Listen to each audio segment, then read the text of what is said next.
If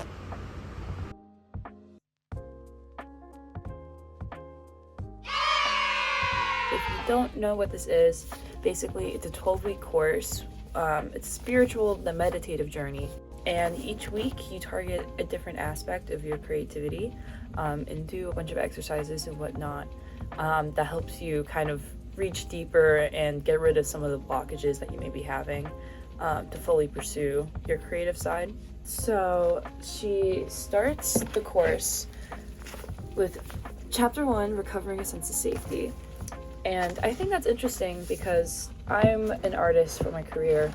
I want to pursue art. I want to do design and all these things, and I'm studying right now for it. Ready?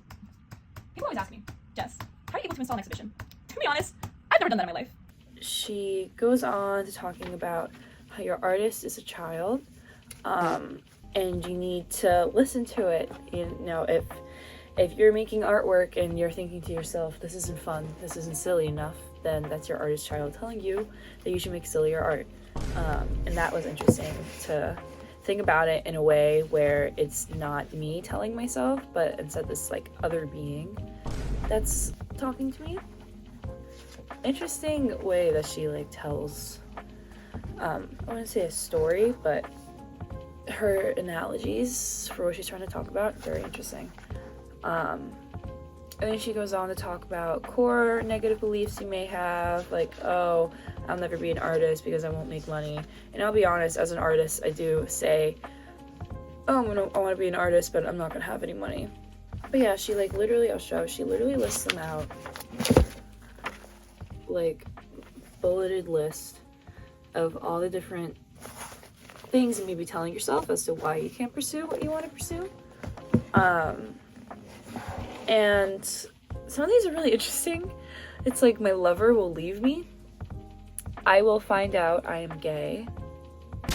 I will die. And as she talks basically about these baby steps and all of your negativity go and let yourself be an artist, and the best way to do that is through baby steps and affirmations. I like how she makes all of these voices in your head separate characters. It's easier to understand and digest.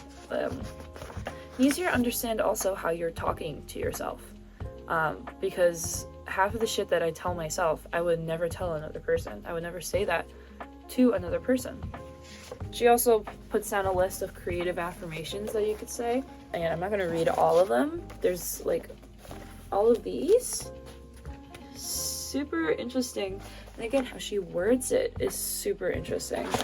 It's just so profound. It's so profound.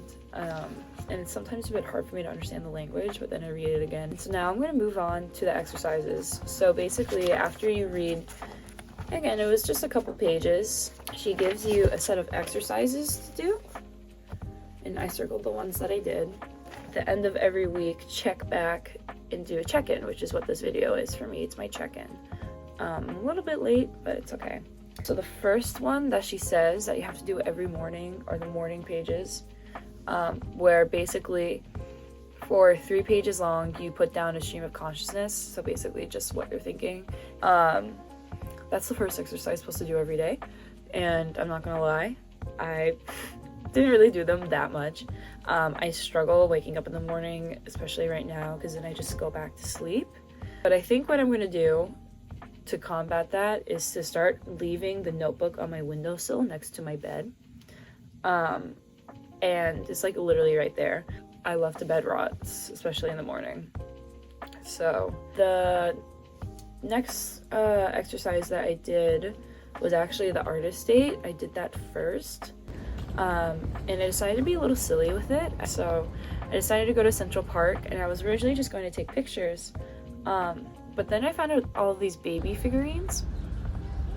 And I kind of thought to myself, this would be really silly, which is what I'm striving for, I guess.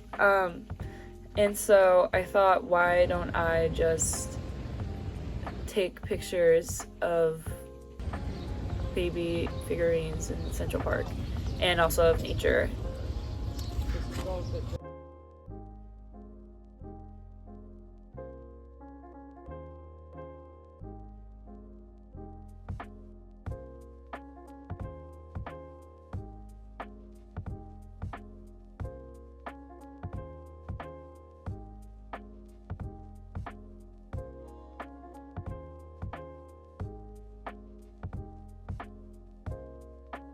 I mean, it was very enjoyable. I put my headphones in and I was listening to music. I actually feel like a psycho a little bit. But it's kind of silly. I just saw like 5 million rats. Oh crap. More babies. Oh crap. Oh shit. The most interesting part for me was one, posting it on social media and seeing what people liked more. And then also I backtracked about halfway. I walked about an hour and a half into Central Park, and then I backtracked. So I went on a big ass walk too, which was nice. But I found that a lot of the babies were already pushed over, which I was not expecting for some reason, but I mean, it makes sense. It's a public park. But there were a few, like the ones that were more in nature, like I left on like tree branches and whatnot, were actually there. But I left one by the Central Park fountain. And it wasn't there anymore. And that was like the most recent one too.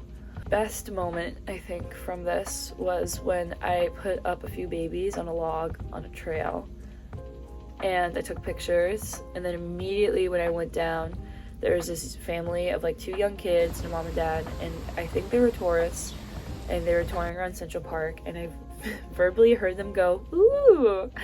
And I looked over and I saw that they were like looking up close to the log, and they were like talking about it, and I took a little video. I kind of stalked them a little bit, but I was like, that's honestly really sweet that I was able to see that happen, because for all the other ones I left pretty much right after I was done, but it was just like perfect. Like I wasn't even down the hill entirely. Like I was really close. So maybe they thought that I wasn't the artist who put it up. I don't know. So I thought that was interesting. And yeah, it was really enjoyable. I just had a great time being by myself and doing all this. I just quit my job that week too. I quit my job 2 days prior. Kind of brought me back a little bit to just being set in myself. And then the last few that I did were just simple writing exercises. And I brought it to the beach with me, which was very, very, like, it was perfect. Oh, I just got sand all over me, bro. Oh my god. First one I did was where I said, list 3 old champions of your creative self-worth. Very relaxing. Felt very good to reminisce on all the good moments. And then I immediately moved on, where it was name a horror story from your creative endeavors. And I wrote about this one time when I was in high school. I submitted my first artwork for this art club literary magazine thing I was in, and I was super nervous, and at that point I was in such a block. I wasn't making anything really, and so I was really like trying to put myself out there. And the president of the club, like trashed my work pretty much in front of everyone. This was during COVID, on Zoom meeting, and he was like, "This sucks." And he was like, "I don't want this in. Like, this doesn't, like, I hate the color in the black and white." And I'm like, "Fuck you, bitch. Like, go fuck yourself." And it somehow got in. And after every time they reviewed a piece, and it was someone in the club doing the, like, judging, I guess, for the other artworks, you would reveal at the end, like, that it was you. And then I had to go, like, "It was mine," and I wanted to kill myself. So my reflections, I enjoyed this week. I enjoyed the exercises. The chapter itself, since it didn't really apply to me as heavily, because I've kind of already gone past that point of claiming that I'm an artist and allowing myself to create artwork,